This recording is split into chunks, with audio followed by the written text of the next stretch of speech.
Gloire à Dieu. On continue notre petite étude qu'on est des intercesseurs pour Dieu.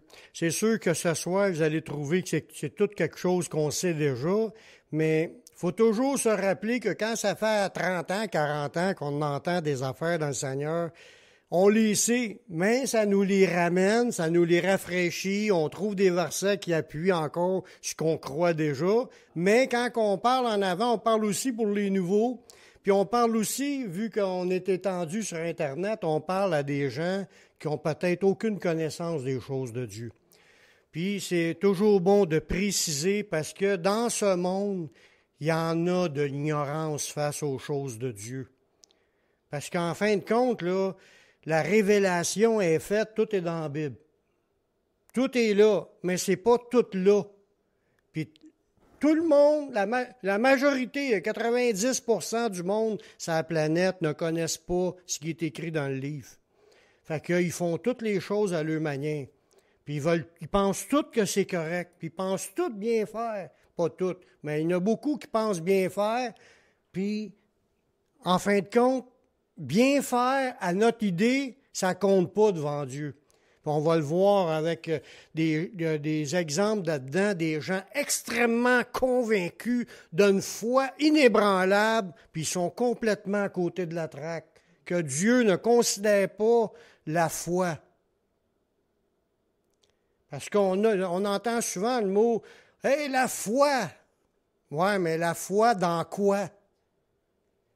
Il y en a qui ont la foi dans leur portefeuille, il y en a qui ont la foi dans leur capacité physique, leurs bras, leurs intelligences, leur compte de banque, la foi en des religions, la foi dans des faux dieux. Parce qu'il y en a qui pensent que le gagner à la loterie, ça réglera les problèmes. Il y a toutes sortes de foi qui est mise dans toutes sortes d'affaires, mais ce n'est pas la foi que Dieu a révélée.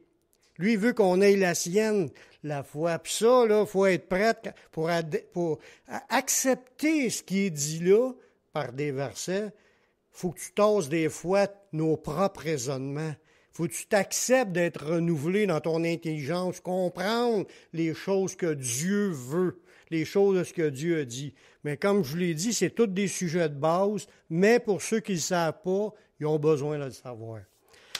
On va voir dans quelques semaines, quelques messages qui vont venir, là, on va parler de quelques empêchements aux exaucements de prière.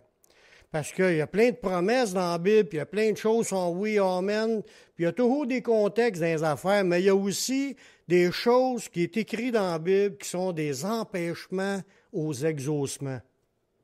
Pourquoi qu'on n'est pas toujours exaucé dans toutes nos prières? Ce soir, on va en voir un point. C'est un point important. Tous les chrétiens matures comprennent tout ça, c'est sûr. Mais comme je vous l'ai dit, je parle aussi pour ceux qui ne le savent pas. Il est important de savoir comment prier. Parce que c'est pas évident. Regarde les religions, comment est-ce qu'ils font, là, puis il y a toutes sortes de méthodes, de stratégies, des prières prises par cœur, des livres de prière. Il y en a des livres, là, il y en a qui ont écrit des livres. C'est toutes des prières pour une par jour, puis il y en a quasiment le matin, midi, soir. Il va en avoir des prières. Parce que le monde, ils veulent essayer de s'instruire, mais sont-ils toujours basés sur la révélation? C'est là qu'est la question. Quand il arrive une situation difficile, nous devons présenter des prières à Dieu pour avoir des prières efficaces. Parce que vous allez apercevoir que dans les versets qu'on va voir, il y a beaucoup de gens qui font des prières, mais ils ne prient pas à la bonne place. Puis est-ce que Dieu accepte ça? C'est là qu'on va voir que ça peut être des fois, nos prières peuvent être des mots vides sans réponse. Parce qu'on peut passer toute une soirée à prier puis pas recevoir. Juste parce qu'on n'est pas aligné à la bonne place. Ces promesses à Dieu sont toujours oui et amen, mais y a-t-il des possibilités que nous ne recevons pas? Je parle à des gens qui veulent être exaucés. Mais il y a plusieurs points qui peuvent nous en empêcher. À ce soir, on va regarder un point. C'est un point de base que j'espère qu'il n'y a pas personne qui fait le contraire de ça. Ici, en général, on ne le fait pas. mais ça peut arriver que des gens le font sans le savoir. Il y a plusieurs points qui peuvent nous empêcher de recevoir des réponses à nos prières. Dans Jean, au chapitre 16, le verset 23 et 24, ça nous dit « En ce jour-là, vous ne m'interrogerez plus sur rien. » Ça va arriver qu'un jour, on n'aura plus besoin de poser des questions. On va avoir toutes les réponses. Mais là, on est encore dans le temps d'apprendre. Puis il ne faut pas penser qu'on sait tout, parce qu'on ne sait pas tout. Moi, ça fait 40 quelques années que je suis chrétien, mais j'en apprends encore. Puis il y a des affaires que je savais, que j'avais oubliées, puis que là, il faut que ça revienne, parce que on est humain, puis son esprit veut les graver dans notre esprit, mais des fois, il y a quelque chose qui est écrit par-dessus, puis dans la moitié d'effacé. En ce jour-là, vous m'interrogerez plus sur rien. En vérité, je vous le dis, ce que vous demanderez au Père, il vous le donnera en mon nom. Et jusqu'à présent, vous n'avez rien demandé en mon nom. Demandez et vous recevrez afin que votre joie soit parfaite. Là, on voit qu'il y a plusieurs étapes dans ça, mais le point que je veux parler, c'est surtout ce que vous demanderez au Père. Là, Jésus est en train d'essayer de ramener le tir sur les prières. Parce que les prières, c'est pas juste depuis la religion catholique que les gens prient n'importe quoi. Qui prient les saints, les morts, les anges, ils prient. Depuis le début de la création, les gens prient n'importe quoi. Prient la lune, prient les étoiles, prient les astres, là, on en parlera un peu tantôt. Ils se prosternaient devant l'armée des cieux. C'était les étoiles, puis tout. Et eux autres, l'astrologie, ça sans compter ceux qui sont sur le Grand Manitou, puis l'autre qui est sous Bouddha, Krishna, puis nomme-les toutes, là. Des sujets... Pas des sujets, des directions de prière. Il y en a dans tout aujourd'hui. Peu importe la religion, ils ont des manières de prier. Jésus, lui, veut ramener le focus de demander à la bonne place, de regarder à Dieu le Père. C'est Dieu, le Dieu d'Abraham, d'Isaac et de Jacob, le Dieu d'Israël qui s'est révélé. C'est le même Dieu qui était là dans le temps de Jésus que Jésus priait. C'est Dieu le Père, il n'est qu'un seul Dieu. C'est le Créateur de toutes choses. Il dit, demandez au Père, puis là, de le demander en son nom. Là, on le sait, ça, c'est pas le point de ce soir, mais on le sait que quand on demande, c'est pas à cause que je suis bon, que je suis grand, que je suis beau, que je suis fin, que je suis exaucé. C'est à cause des mérites de Jésus, parce qu'on est tous misérables devant Dieu, puis on ne mérite rien. C'est parce que Jésus a tout accompli qu'on peut recevoir quelque chose. Mais ce n'est pas le message de ce soir. Le message, c'est focuser sur Dieu le Père. Il faut premièrement s'adresser au vrai Dieu. Autant que le monde s'en ont fait plein de Dieu, est-ce que Dieu écoute les prières de tous ceux qui prient ces faux dieux-là? C'est ça qui est la question. Est-ce que ça revient au même? Parce qu'on l'a entendu, ça, du monde qui dit « Ça revient au même du moment que tu pries n'importe quoi. » Non, c'est ça qu'on va voir que ça ne marche pas de même dans la Bible. Il y a des milliards de personnes qui prient dans le monde, mais ce n'est pas tout le monde qui est entendu de Dieu le Père puis qui reçoit. Il y en a qui peuvent recevoir quelque chose en priant des incantations de quelque chose à quelque part. Oui, parce qu'il n'y a pas un Dieu comme esprit puis qui peut faire des choses. Il y en a des miracles qui se font, puis c'est pas Dieu qui les a faits. Des faux prophètes qui invoquent d'autres choses, puis d'autres manières, comme des dons d'arrêter le sang, des dons d'autres choses qui étaient dans la chair, qui étaient inculqués par des esprits dans des générations antérieures, parce que les gens ont consulté des chamans, des guérisseurs, des sorciers, peu importe, puis il se passe toutes sortes d'affaires, puis ça se peut. Je ne te dis pas qu'il ne se passe rien. On le sait qu'il s'en passe des affaires, puis des fois, il y en a des plus fortes qui se passent ailleurs, qui ne se passent pas dans l'Église du Seigneur. Ça ne veut pas dire qu'on n'est pas chrétien, là. Ça veut dire Dieu donne des dons à qui qu'il veut, puis c'est lui qui décide comment ça marche, mais les autres aussi peuvent vivre des expériences spirituelles, mais que ça ne vient pas du Saint-Esprit, ça ne vient pas de Dieu. Fait qu'il y a les milliards de personnes qui sont prises dans le monde, mais ce n'est pas tout le monde qui est entendu de Dieu pour recevoir quelque chose de Dieu. C'est faux de croire que toutes les religions reviennent au même. C'est un mensonge du diable. Parce que Dieu va amener tout le monde à Jésus pour être sauvé. Si l'autre, il prie Krishna puis il est exaucé, mais Dieu, pensez-y, est-ce que Dieu exaucera quelqu'un qui prie Krishna pour être exaucé, ou il prie la lune pour être exaucé, puis Dieu l'exaucera? Dieu ne l'encouragera pas à être dans les ténèbres. C'est sûr qu'ils peuvent le recevoir quand même parce qu'il y a des faux dieux derrière les idoles. Mais quand même, Dieu, lui, il n'exaucera pas ce genre de prière-là, puis il dit dans sa parole. Vous allez le voir dans le prochain verset. Comme je disais tantôt, prier Bouddha, Krishna, Allah, Marie, les saints, les morts, les anges, les démons ou les idoles en plâtre, en image, ou faire même de la méditation transcendantale, tout ça, ça appartient pas à Dieu. Tu ne rejoins pas, tu ne te connectes pas avec le Dieu créateur de l'univers quand tu es en méditation avec un arbre, puis tu penses que tu communies avec l'arbre, que tu te penses en communion avec la nature, penses en communion avec Dieu. C'est tout faux. Le chemin de ça, c'est la perdition.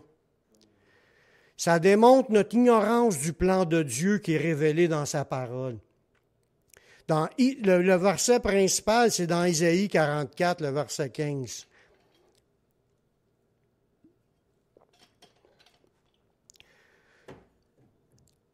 Là, Dieu est en train de révéler des idées sur la pratique de l'idolâtrie. Puis il parle comment est-ce que c'est, dans un sens, c'est stupide de penser qu'un idole qui est fait en bois va t'exaucer. Regardez bien comment Dieu dit ça. Il dit, ces arbres servent à l'homme pour brûler. Il en prend, il chauffe avec, parce qu'il a fret, il fait chauffer le poêle à bois, puis il se réchauffe avec du bois, c'est correct. Il met aussi le feu pour cuire du pain. Là, il se fait même à manger avec des arbres. Il en fait également un dieu. Fait qu'il prend un autre bout de cet arbre-là, puis il sculpte ça pour se faire un idole qu'il adore.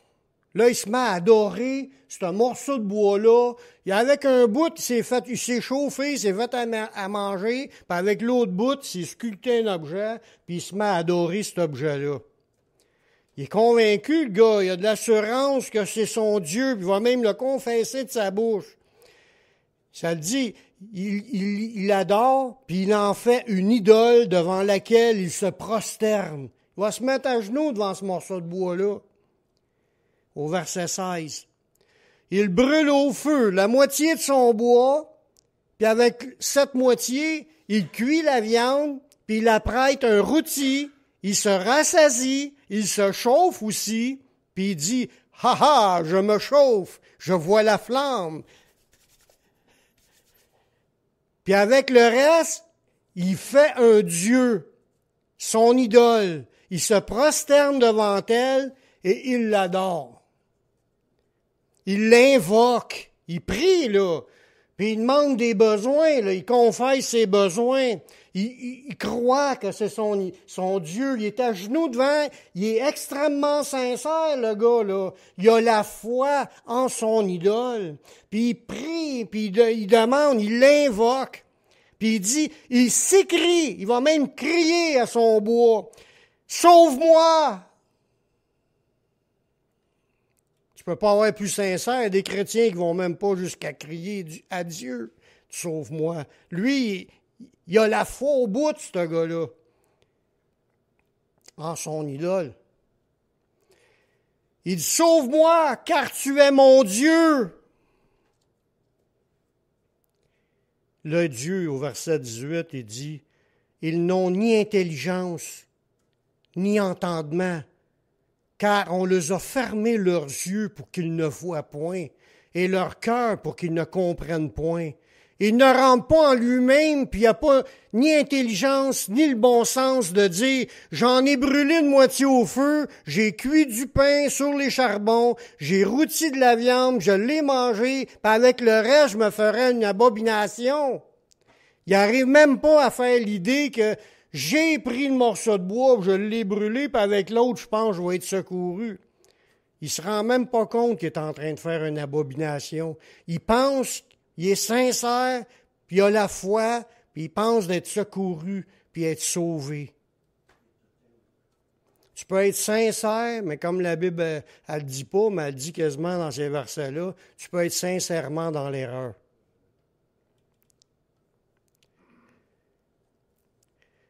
On continue. Je me prosternerai devant un morceau de bois, comme ça t'arrive. Voyons donc, là, je vais me prosterner devant un morceau de bois, ou bien se prosterner devant un morceau de plâtre. Le bon sens nous le dira. Voyons donc, qu'est-ce que c'est ça, là? C'est moi qui fais le morceau, puis c'est moi après, je pense qu'ils vont me délivrer. Puis là, il continue au verset 20. Il se repaît de ses cendres, son cœur abusé l'égare. Dieu appelle ça de l'égarement, il n'appelle pas ça de la foi. Avoir de la foi en autre chose que Dieu le Père, c'est de l'égarement. Il ne sauvera point son âme. Ça veut dire qu'il est perdu, ce gars-là, même s'il était à 100% sincère. Même s'il était de tout son cœur, puis il criait à son morceau de bois. Il dit, il ne sauvera pas son âme. Il est perdu. Il ne dira point, n'est-ce pas du mensonge que j'ai dans ma main? Voyez-vous, là, dans ce passage-là, ça nous démontre comment Dieu aime pas, puis il trouve ça stupide, des gens qui prient autre chose que Dieu. Peu importe le nom, peu importe qui ce que tu es, peu importe ton ancienne conviction, ta ancienne religion, ton ancienne manière de penser. Si tu veux prier Dieu, il s'est révélé dans sa parole, puis il dit, parle direct en haut à Dieu le Père. Laisse faire le reste. Tu n'as pas besoin d'intermédiaire autre que d'aller à Dieu. C'est ça que Jésus a dit tout à l'heure. Tout ce que vous demanderez au Père. Il n'y a qu'une seule révélation du vrai Dieu dans ce monde, puis c'est dans sa parole. Dans Éphésiens 4, le verset 4, il dit « Un seul corps, un seul esprit, comme aussi on est appelé à une seule espérance, l'espérance de la vie éternelle par Jésus. Il y a un seul Seigneur, une seule foi, un seul baptême, un seul Dieu et Père de tous, qui est au-dessus de tous, qui est parmi tous, puis est en tous. En tous ceux qui lui appartiennent, en parenthèse, pas en tous. On voit là-dedans que Dieu nous dit, dans ce verset-là, qu'il y a un seul encadrement que Dieu accepte. Ça élimine toutes les autres formes de Seigneur, toutes les autres formes de Dieu, toutes les autres formes d'espérance ou d'enseignement ou de révélation ou même de prophétie. Il dit même si un ange t'apporte d'autres choses, qu'il soit anathème. Il n'y a pas de niaisage. Le seul encadrement que Dieu accepte, c'est sa révélation de sa parole. Il n'y a rien d'autre que Dieu accepte. Il y a beaucoup de gens aujourd'hui qui sont tous sincères, mais ils sont conduits par des aveugles. Je ne veux pas insulter personne, c'est écrit. C'est des aveugles qui conduisent des aveugles. Les religions, c'est des aveugles qui conduisent des aveugles. Puis ils vont tomber tous les deux dans la fosse. C'est ça que Jésus a dit. Tu ne peux pas penser autre chose que ce qui est écrit dans la Bible. Puis il faut revenir tout le temps là-dessus. La sincérité de notre piété ne fait pas de nous des hommes qui se tiennent dans la vérité. Tu peux être une personne extrêmement pieuse qui prie là, du matin en se levant jusqu'au soir, qui reste à genoux, mais si tu ne pries pas à bonne place, là, tu as perdu ton temps. Puis tu es perdu. Ça dit... Parce qu'en réalité, se tenir dans la vérité, c'est ce qui plaît à Dieu. Le reste, c'est du mensonge. Parce que quand Dieu définit quelque chose, lui, en vérité, je le dis. Puis là, tout ce qui est contraire à ce qui a été dit là dans sa parole, c'est du mensonge. Puis ça vient d'où le mensonge? Ça vient du diable qui est le père du mensonge. Si nous ne demeurons pas dans la révélation de Dieu, nous sommes égarés malgré notre sincérité. Les personnes qui prient les autres dieux sont très sincères, mais elles sont sincèrement dans l'erreur. En vérité, elles prient les démons. Je savais que c'est un autre coup. Parce que quelqu'un qui n'a pas encore compris, c'est ce que la Bible enseigne. La minute que ta piété n'est pas à Dieu le Père, tu es en train de t'adresser à un démon. Même si tu dis, ben non, je prie ma grand-mère qui est décédée, tu pries un démon. Mais non, c'est la statue de la Sainte Vierge. Tu es en train de prier un démon. Tu ne peux pas prier quelque chose autre que Dieu le Père. C'est ça qui est la révélation. Tout le reste, ils sont en train de demander aux démons de faire quelque chose. Parce qu'il y a même des chrétiens aussi qui savent, parce que ça m'est arrivé de rencontrer quelqu'un chrétien, je ne nomme pas de nom, puis elle s'était fait un petit hôtel, parce que dans l'Ancien Testament, il en faisait des petits hôtels, un petit lieu de prière, puis il y avait des chandelles, puis des petites statues. Là. Pour elle pensait juste de penser plus à Dieu. Non, tu peux pas faire ça. Tu peux pas mettre autre chose. Tu n'as pas besoin de rien. Tu peux être debout, assis, en train de chauffer ton char. Tu n'as pas besoin de rien. Tu t'adresses direct à Dieu le Père. Il est bas le plafond, ici. Tu t'adresses direct à Dieu le Père. Dans 1 Corinthiens, chapitre 10, le verset 20, nous dit, Paul, il parlait des temples d'idoles. Puis ceux qui ne savent pas, une idole, c'est une statue. C'est un temple avec des statues. Peu importe le nom de la statue, même si ça sera le nom Jésus écrit sur la statue, même si ça sera un crucifix avec un Jésus dessus, c'est une statue, c'est un idole. On n'a pas d'affaire à prier les objets. On ne parle pas aux objets, on parle à Dieu le Père direct. Puis dans ces temples-là, dans ces lieux de culte-là, qui avaient plein d'objets pour prier, comme certaines religions qu'on connaît, je dis ce qu'on sacrifie, on le sacrifie à des démons et non à Dieu. Or, je ne veux pas que vous soyez en communion avec les démons. Dans ce passage-là, il est en train de dire que les chrétiens n'ont pas d'affaire à rentrer dans les temples avec des statues. C'est ça que ça dit. Il ne veut pas qu'on soit en communion avec les démons. Il dit, si tu rentres dans un temple d'idoles, puis tu participes aux activités, tu participes au culte aux idoles. Tu es en communion avec les démons. Un chrétien n'a pas d'affaire là, à moins qu'il aille là pour évangéliser, mais tu ne vas pas là dans la cérémonie. Tu vas aller rencontrer une personne, tu lui parles du Seigneur, tu sors de là. Tu ne restes pas dans le service religieux, puis rendre le culte à leurs idoles.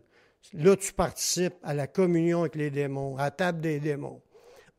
La Bible dit, dans 1 Timothée 2, verset 5, il y a un seul Dieu, puis il y a un seul médiateur en Dieu et les hommes, c'est Jésus-Christ. Pour ça qu'il disait, tout ce que vous demanderez au Père en mon nom, il va vous le donner. Il faut revenir à ce qui est écrit. Chaque personne aujourd'hui se fait un Dieu selon sa conception, mais la parole de Dieu nous le présente comme un Dieu unique. Puis en dehors de lui, il n'y en a point d'autre. C'est ce qui a été dit aussi dans Marc chapitre 12, verset 32.